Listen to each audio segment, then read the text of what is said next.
Bom dia a todos. Bom dia. Pessoal, quero compartilhar uma palavra com vocês, que é sobre isso que o pastor Herbert já falou. Pois a todos os que o receberam, deu-lhe o poder de serem feitos filhos de Deus. Amém? Amém. Todos aqui eu conheço, já receberam ao Senhor Jesus, são cristãos, e todos são filhos de Deus. Mas o que significa, na prática, ser um filho de Deus? Sou filho de Deus, pronto, final. Acabou? Beleza? Tá jóia? Não. Para muitos, isso não significa tanta coisa, mas para ser filho de Deus, nós temos uma tal de responsabilidade. Ser filho de Deus é um privilégio, sim, mas também é uma responsabilidade. Hoje em dia, os jovens não pensam no nome da família, mas antigamente, você não podia nem pensar em fazer alguma coisa errada. Você sabe por quê? O nome da sua família ia para o lixo. E o que acontecia? Era um escândalo.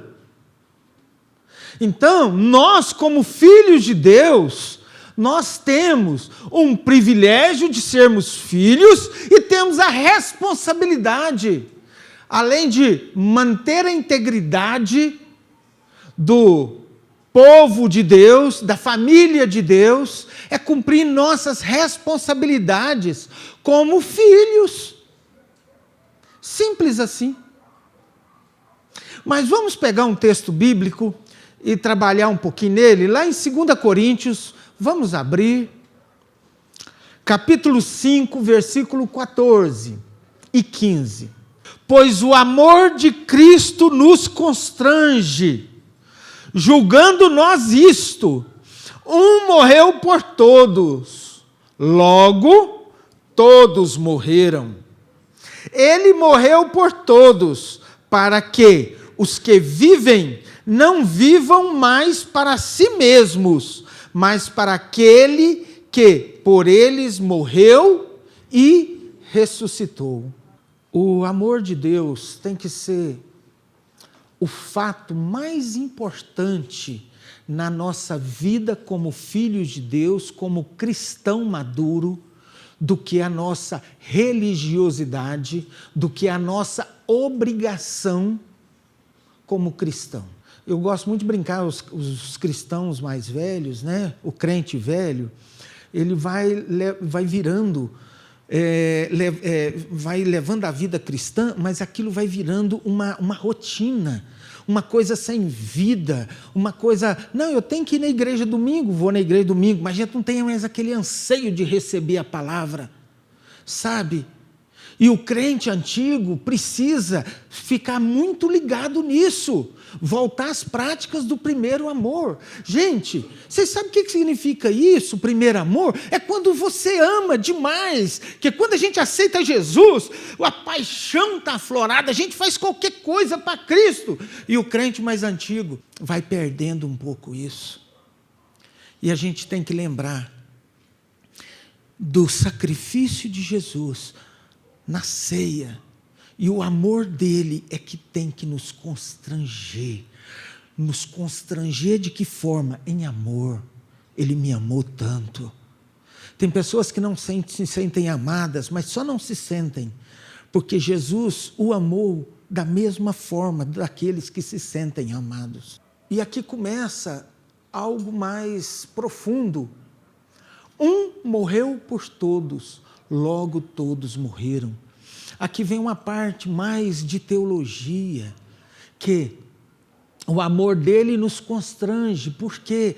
Porque ele morreu por mim, por você. Logo, nós temos de morrer por ele também. Como assim, pastor?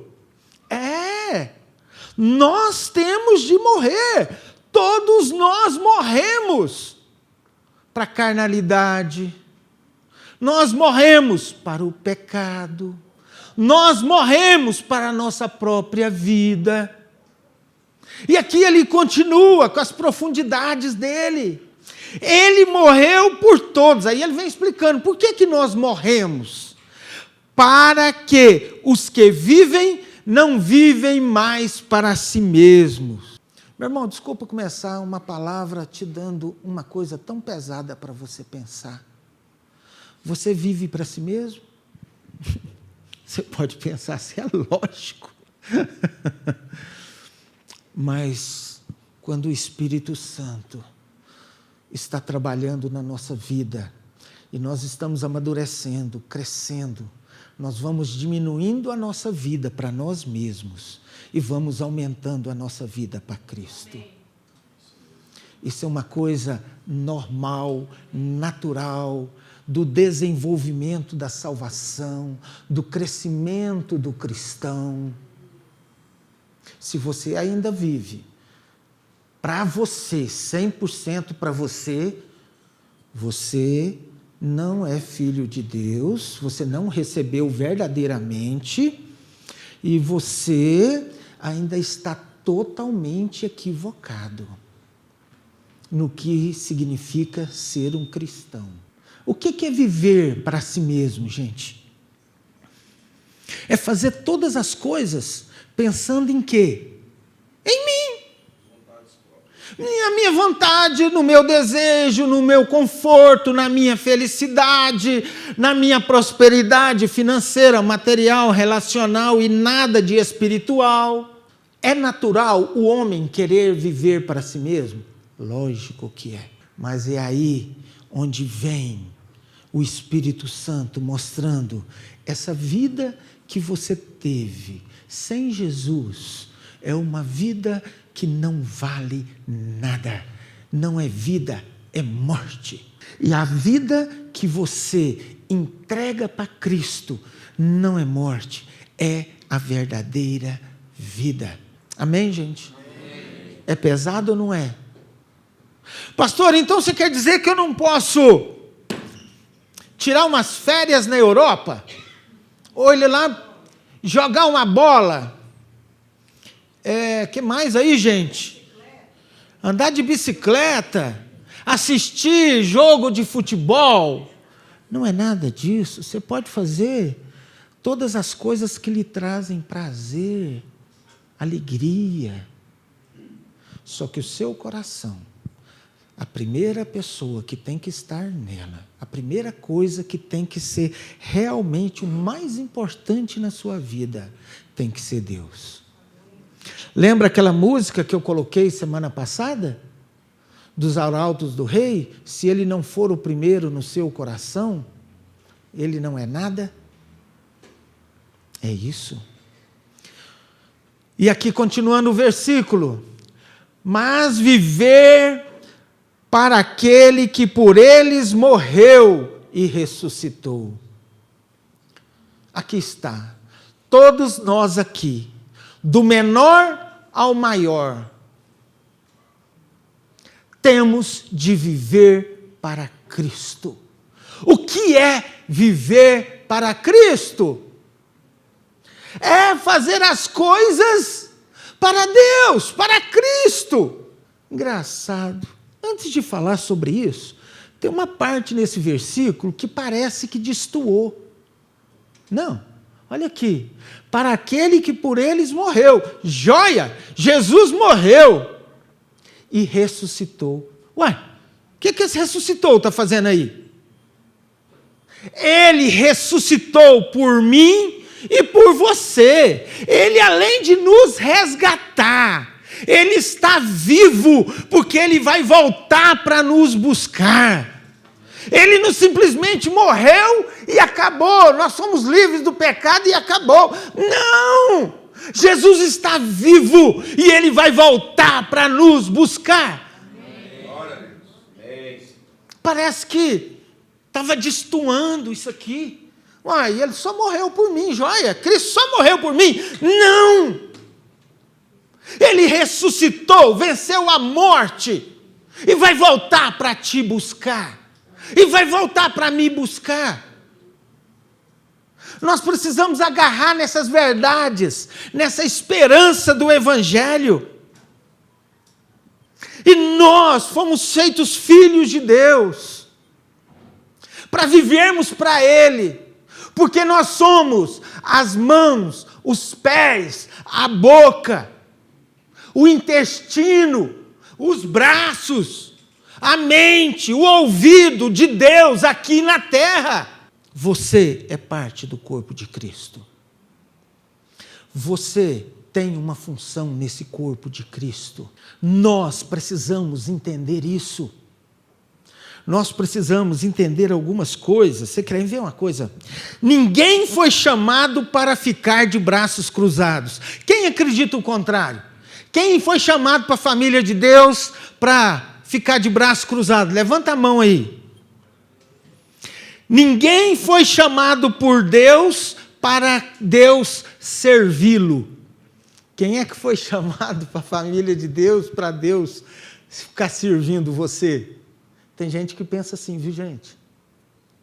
Mas nós vamos entrar nisso depois. O chamado de nossas vidas tem relação com aquilo que Ele deseja realizar em nós e através de nós. Como assim, através de nós? Quando você dá uma esmola, quem é que está dando a esmola? É o próprio Deus, abençoando as pessoas. Quando você faz uma boa obra para alguém, Deus está tanto recebendo, que é como se a gente estivesse fazendo para Ele, mas Ele também está realizando. É o Espírito Santo nos movendo dentro da nossa vida, porque senão, o que eu tenho a ver com você, Felipe? Toca a sua vida. Senão é o Espírito Santo quebrando essa carnalidade, esse egoísmo, nada aconteceria. Tudo aquilo que fizermos deve ser para a glória de Deus e o resultado da nossa vida inteiramente voltado para Deus. Gente, nós somos chamados para alguma coisa. Para que você foi chamado? Para ficar de braço cruzado? Não foi. Você foi chamado para ser um cristão. Você é cristão? Sou. Então você foi chamado para quê? Deus se materializa na terra através de quem? De nós. Nós somos os braços de Cristo. E os braços de Cristo não estão encolhidos. Os ouvidos de Cristo não estão tampados. Os olhos de Cristo não estão cegos. Então o que está faltando para a gente entender essas coisas? O que tem nos segurado para a gente não fazer alguma coisa para o reino de Deus? Se é para nós vivermos para Deus, nós precisamos colocar Deus em primeiro lugar e fazer as obras que Ele nos mandou fazer, como a Cristo. E Deus vai realizar a obra dele através de nós.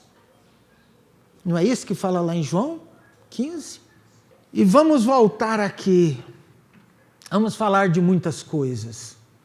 Uma delas que não deixou de afetar toda a igreja do Senhor foi a quarentena, a Covid. Travou todo mundo, muita gente. Os pastores não ficaram travados, trabalharam. Nós demos muita palavra, né, pastor Wesley? Nas mídias, nas coisas, trabalhamos bastante, mas nós fomos presos dentro de uma bolha. E a igreja do Senhor, muito mais. E querendo ou não, todos nós entramos num tal de comodismo. Alguém pode definir comodismo para mim aí? Letargia. Não, está muito rebuscado, está muito culto isso daí. É melhor eu falar comodismo mesmo do que letargia.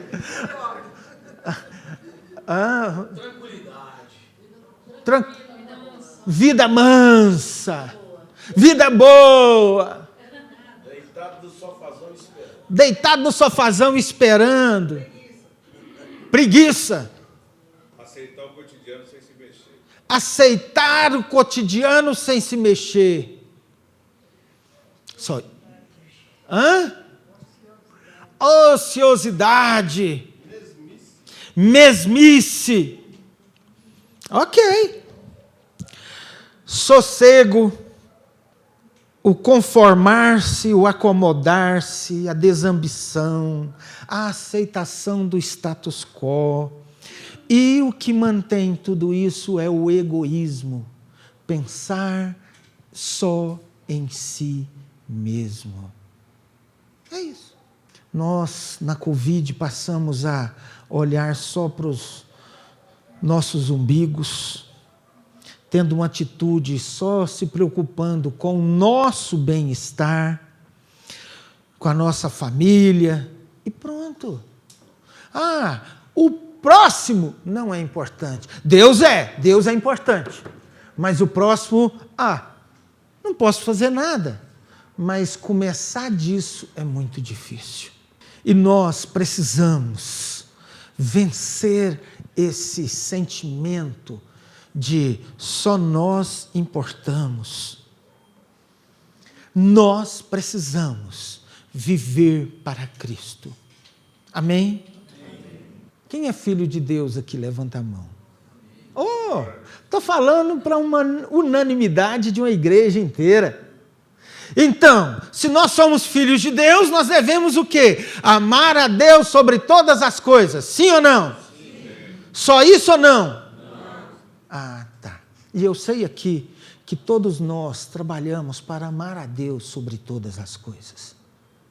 Mas o segundo ponto, que não é um segundo ponto, ainda é o primeiro, que amar ao próximo como a si mesmo, a gente tem sido defeituoso nele. Esse não é um segundo ponto do maior dos mandamentos. Esse é o mesmo ponto.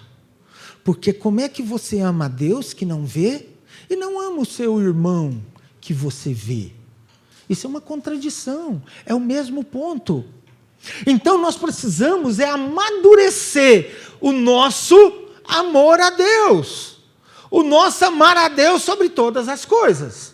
Amém? Então tá. Chovendo no molhado, né, meus irmãos? Mas nós precisamos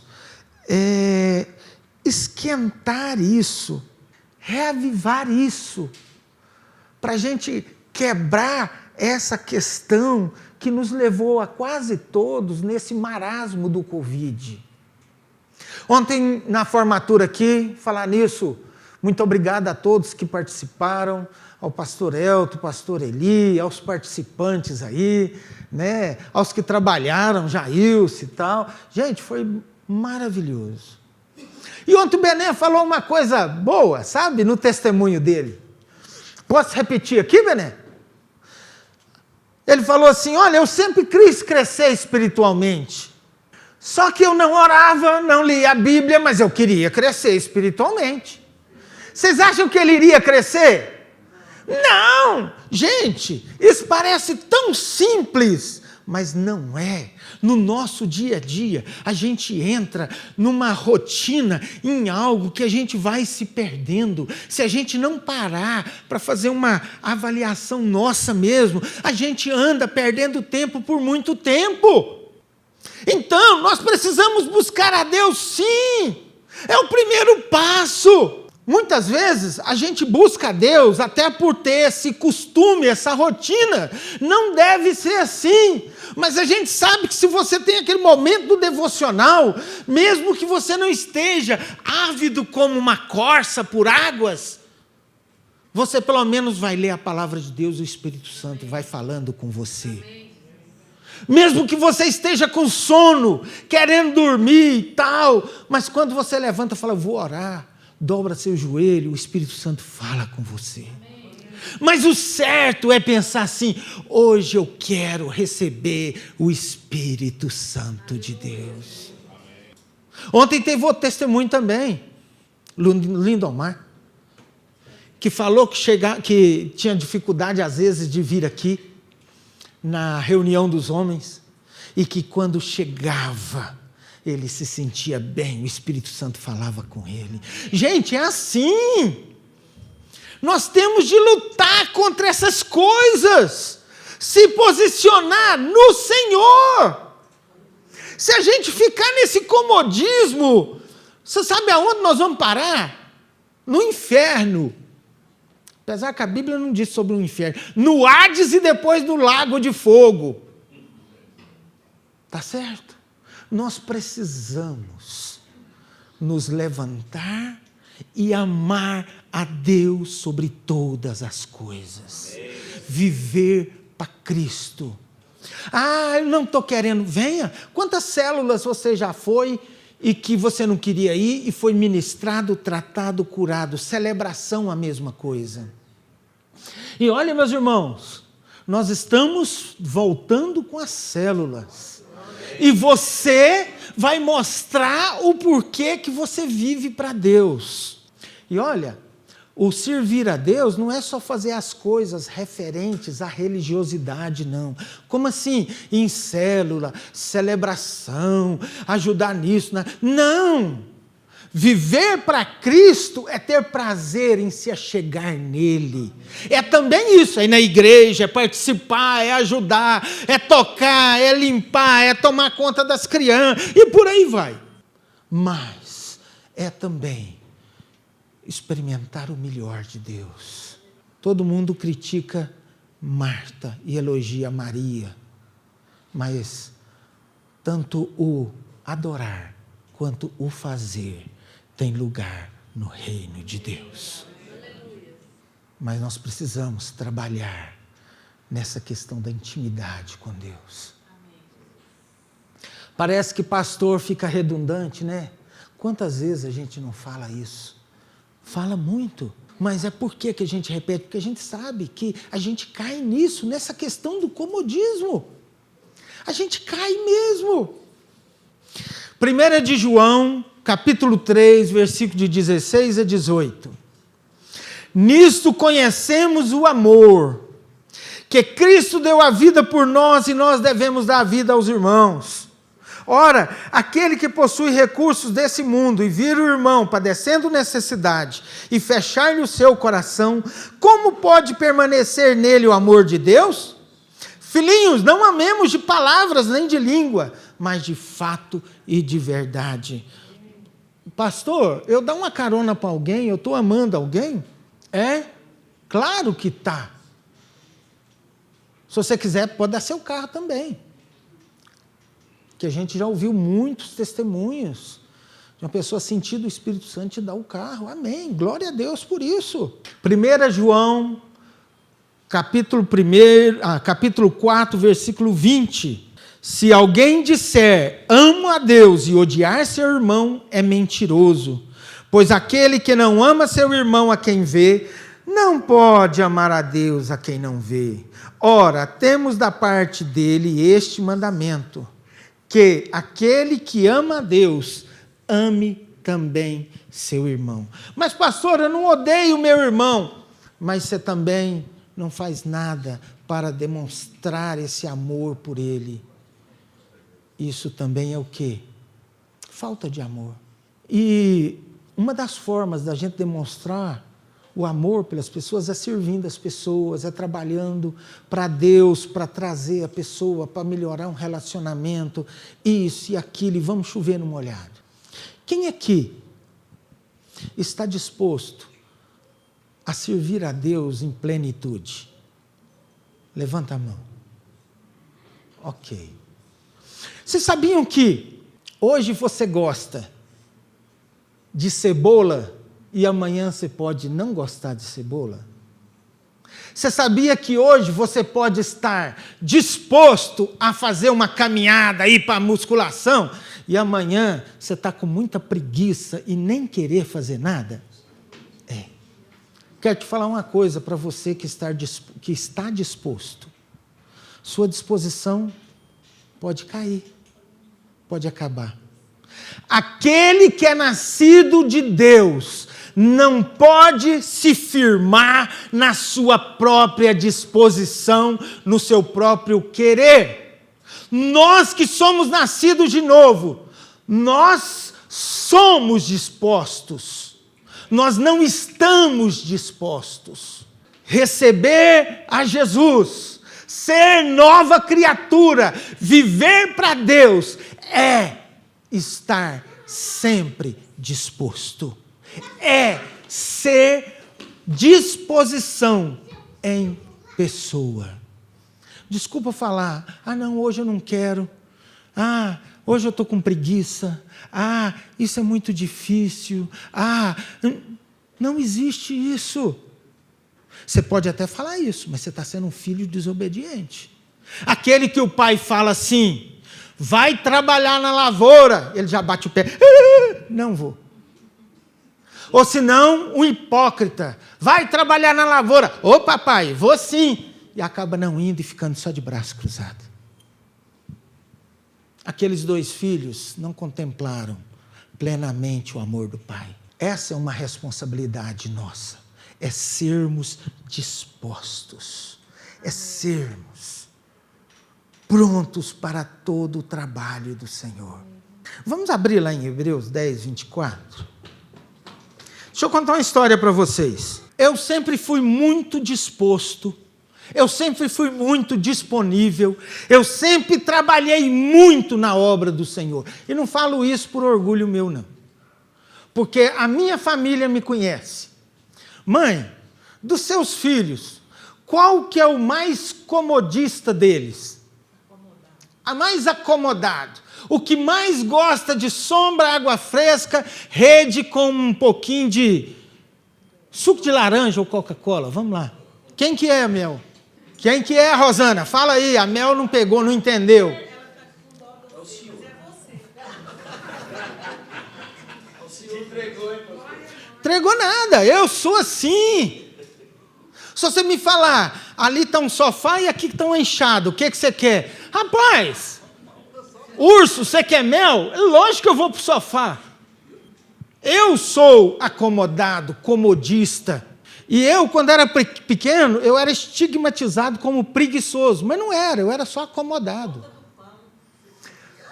Não, o pão, eu nunca concordei com essa do pão. Era o seguinte, gente, lá em casa tinha um negócio, uma semana eu buscava, um dia eu buscava o pão, outro dia o Ricardo buscava o pão. E a padaria era na esquina. Mas interessante, o dia do Ricardo nunca chegava. Era todo dia eu ter que buscar o pão. Aí eles acham que eu tinha preguiça de ir na esquina, mas não era. Eu estava me sentindo injustiçado. Aí eles falam que eu era preguiçoso. É por isso que eu não gosto de contar a história do pão, porque eu achava que era injustiça. Mas vamos deixar para lá. Mas eu era tido como preguiçoso, sabe?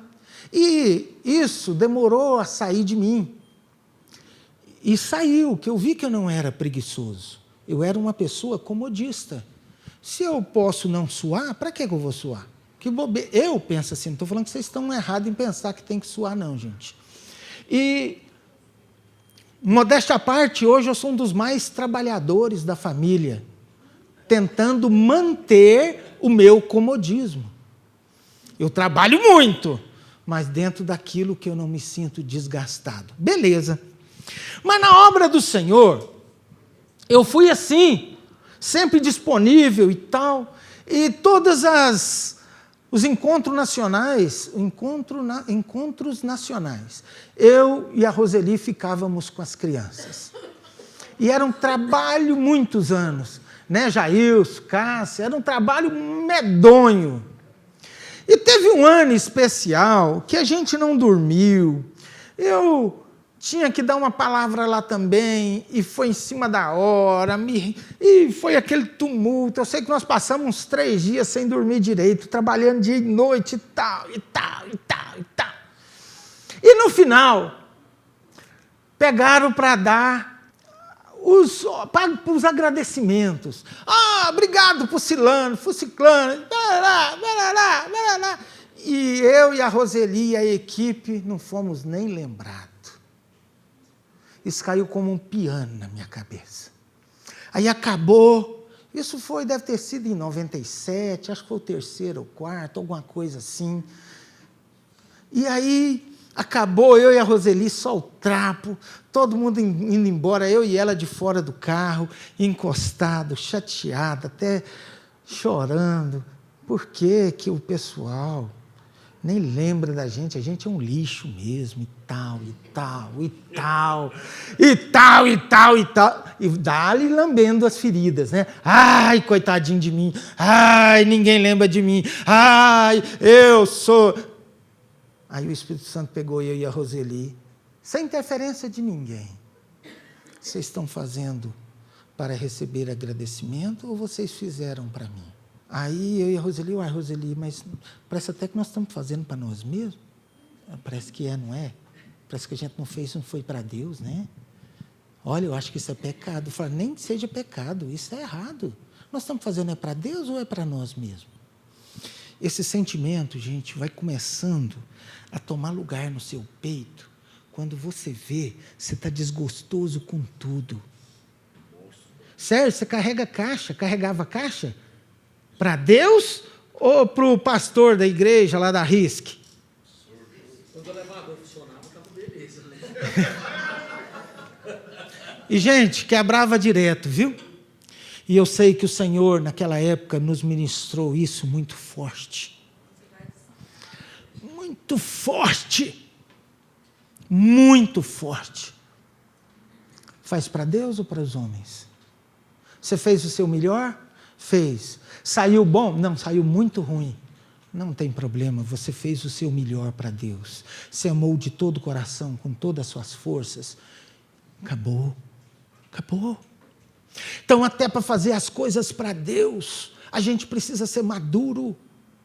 Faça o que lhe é pedido. Faça as coisas de Deus, mas para Deus, não para os homens. A própria palavra de Deus fala que se você recebeu o agradecimento nessa vida, o que acontece?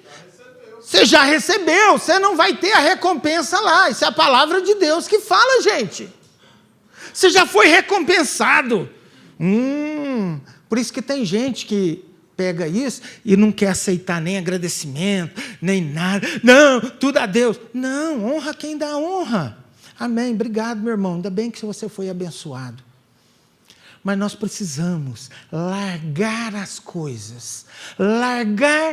coisas que nos impedem de trabalhar para o Senhor. E aqui entra duas coisas muito óbvias. Você ser um novo convertido, e uma das coisas é, eu não sei fazer nada para o Senhor. Eu não tenho teologia, eu não sei muito da palavra de Deus. Tira essa pedra do seu caminho, tire esse engano. Se você ama a Deus, faça alguma coisa por amor. Ninguém está mandando você encabeçar uma igreja de 50 mil pessoas e tratar dos problemas espirituais de todas, não é isso. Mas você precisa trabalhar para o Senhor. Lembra quando Jesus entrou em Jerusalém, sentado num burrinho? Quem lembra? Lembram? Eu quero ser esse burrinho. Aliás, como é que o burrinho chegou para Jesus, até Jesus, vocês sabem? Alguém levou o burrinho. Que seja eu e você a levarmos o burrinho para Jesus. Tem uma outra, que Jesus tinha que fazer a última ceia e mandou 2 discípulos. E lá em Jerusalém, que não tinha lugar, espaço para mais nada, para arrumar um salão. E ele chegou para um dono de uma casa, falou assim, olha, o mestre está querendo saber onde é que ele vai ficar. O cara se prontificou na hora, mas ele já sabia. Por quê? Jesus tinha falado para os 2 discípulos assim, olha, quando você chegar em Jerusalém, vocês vão ver um homem carregando um cântaro. É a mesma coisa de eu falar para vocês aqui, olha, está chovendo, na hora que você sair lá embaixo, você vai ver um homem com a sombrinha cor-de-rosa. Quem já viu um homem com sombrinha cor-de-rosa? É bem difícil, né? Não, a gente até vê, mas não é difícil. Mas foi o exemplo que veio na minha cabeça. É uma sombrinha cor-de-rosa. Porque naquela época, quem carregava cântaros era quem? Era homem ou mulheres? E um homem carregar um cântaro, isso é serviço de mulher, o que é isso? E aí Jesus falou para os 2, na hora que você vê um homem no meio da rua, carregando um cântaro, você não fala nada, só segue esse homem. E os dois seguiram e chegaram na casa desse.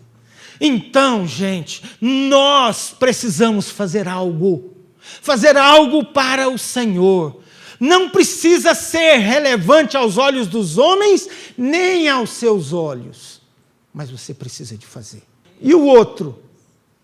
Pouco conhecimento ou conhecimento demais? Eu aqui, um teólogo de carteirinha, né, Herbert? Vocês não sabem, mas o Herbert é teólogo, o Lindomar é teólogo, e por aí vai. Pastor Wesley. Gente, pastor... Então, eu vigiar carro, eu carregar cadeira, não, isso é... Arrumar o telhado da igreja. Eu, mulher, pastora, subir no telhado. Gente, nós precisamos tirar todo o embaraço. O que é que tem te prendido a não fazer as coisas para o Senhor? As mentiras. Não, tem até algumas coisas listas também, Nina. Querem ver uma coisa? Eu não posso carregar cadeira, porque eu sou operado da coluna. Beleza, mas você pode servir a ceia. Você pode dar carona para o irmão. Lavar as vasilhas, sei lá. Mas quando a gente quer, a gente faz. Quando a gente quer, quando o amor de Cristo nos constrange, a gente não consegue ficar morto-vivo, walking dead, zumbi espiritual. Não fica. Então a primeira coisa que a gente tem que fazer é soltar aquilo que está nos prendendo. O que é que está te prendendo? O que é que está te prendendo? Não olha para mim não, pensa, o que está te prendendo? Primeira coisa, o que você faz? Nada. O que está te prendendo? Tira da frente. O que você faz? Eu faço umas 5 coisas. Tá bom, por que você não faz 10? O que está te prendendo? Descobrir na África um tipo de macaco que era especial, muito raro, e descobriram lá como é que chama um conjunto de macacos?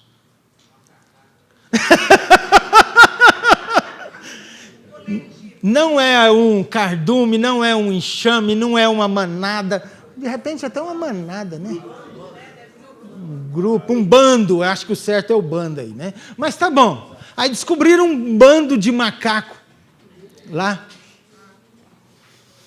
E tinham que pegar os macacos porque estavam descobrindo uma nova doença que talvez esse macaco teria cura. O sangue desse macaco que não pegava essa doença de jeito nenhum. E tinha que pegar esses macacos. Mas tinha uma coisa. Eles queriam o sangue do macaco puríssimo, sem mistura com nada. Então como é que nós vamos pegar esses macacos? Matar e colher o sangue não servia. Jogar um sedativo nele, um tiro de sedativo, o sedativo ia entrar no sangue e ia... Aí colocaram lá especialistas em macacos para pegar os macacos. Vocês sabem dessa história? Bem conhecida. Aí construíram lá um vaso com um bico bem alto e que dava para entrar a mão do macaco assim, ó. E prender esses vasos no chão. E encheram esses vasos com nozes mesmo. E jogaram algumas por fora. Beleza. Veio o bando de macaco, pegaram as que estavam de fora, quando viram as nozes lá dentro, e tal, enfiaram a mão. Quando ia para sair, pegava uma noz, a mão não saía, ficava preso. A mão não saía. Só que aí vem o mais impressionante. Os macacos viram os cientistas, os caçadores se aproximando. O que os macacos fizeram? Nada. Não soltaram as nozes, mesmo com o perigo chegando. Eles ficaram lá agarrado na noz. Essa aqui é bom para mim, eu não solto. E pegaram os macacos com a maior facilidade. E às vezes nós somos esses macacos raros, viu? E eu não acredito no evolucionismo. Eu acredito no criacionismo. Mas está lá. Às vezes a gente segura algumas coisas que são, na realidade, insignificantes ou com segunda significância e não quer soltar de jeito nenhum.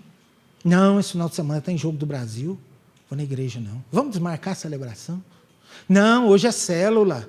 Não, marquei de assistir um cinema. Tem tempo que eu não vou nesse cinema. Não, esse negócio de igreja de manhã, meus irmãos, nós precisamos fazer um levante contra o pastor Wesley aqui, porque é o único dia da semana que eu tenho para dormir. E me impõe a celebração de manhã. Não. Celebração à tarde, nós precisamos fazer um levante aqui contra o pastor Wesley de novo. Por quê? Não, todo domingo à tarde tem o quê? Jogo. E quando vai um pastor que fala demais? Aí a gente vai dormir tarde, segunda-feira é dia de serviço. Olha que coisa de pós-celebração, domingo à noite.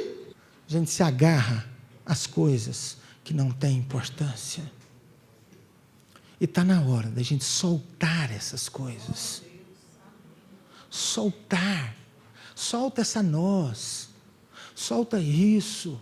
Entenda que o mais importante é viver para Jesus 100%. Ter a liberdade espiritual. Para a liberdade é que eu vos libertei.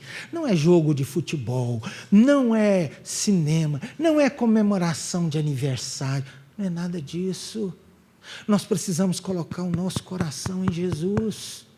Em Jesus. Posso escutar um amém? Amém. Isso está falando com você? Porque está falando comigo. Nós precisamos dedicar mais a nossa vida ao Senhor Jesus e soltar algumas coisas que até parecem gostosas.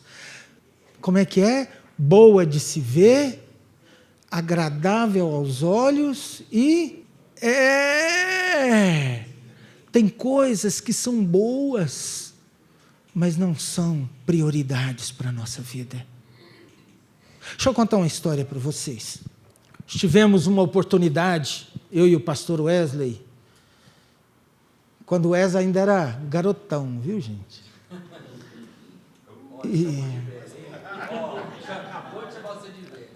De ir para os Estados Unidos.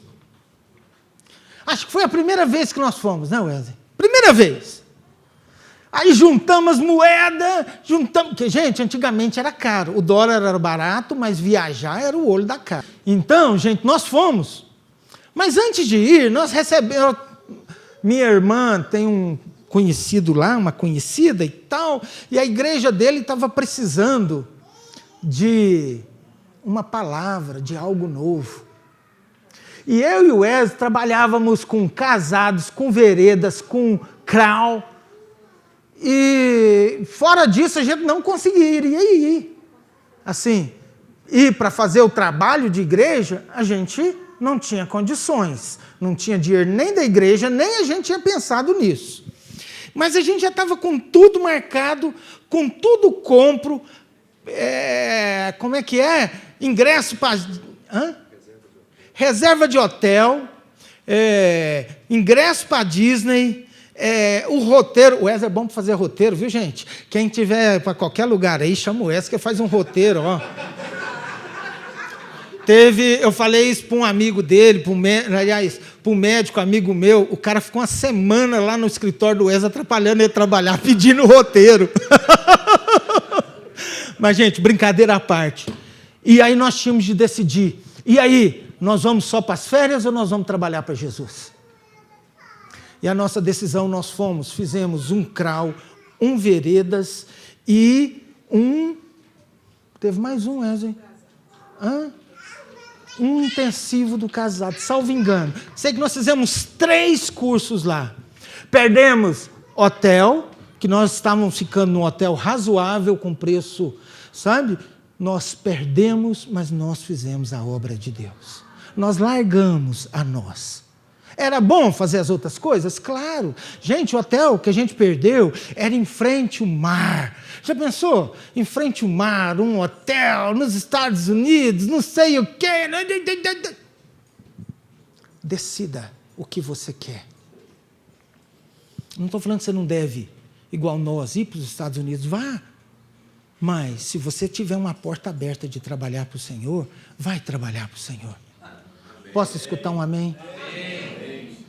Pode divertir, pode ser acomodado igual eu, mas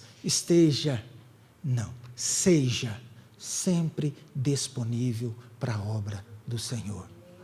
Amém? E a gente sabe que tem muitos irmãos que fogem do chamado. Que Deus fala, faça isso. Ele não faz. Senhor, mas eu faço tantas outras coisas. Tá bom, eu estou te chamando para fazer isso. Obedeça a voz do Senhor no seu coração. Obedeça a voz do Senhor no seu coração. Vamos ficar em pé.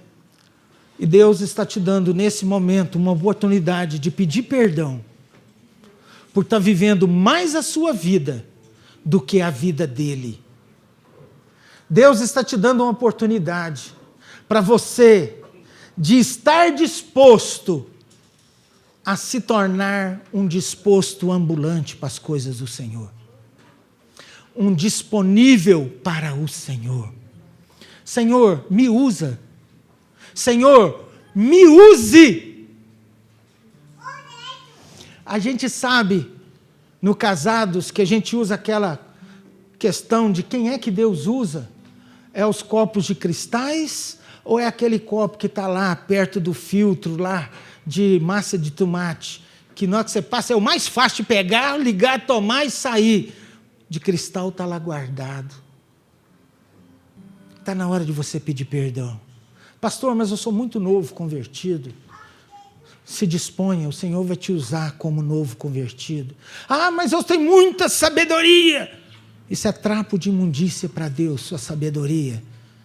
O seu amor é mais valioso para Ele. Se disponha. Anjos te louvam,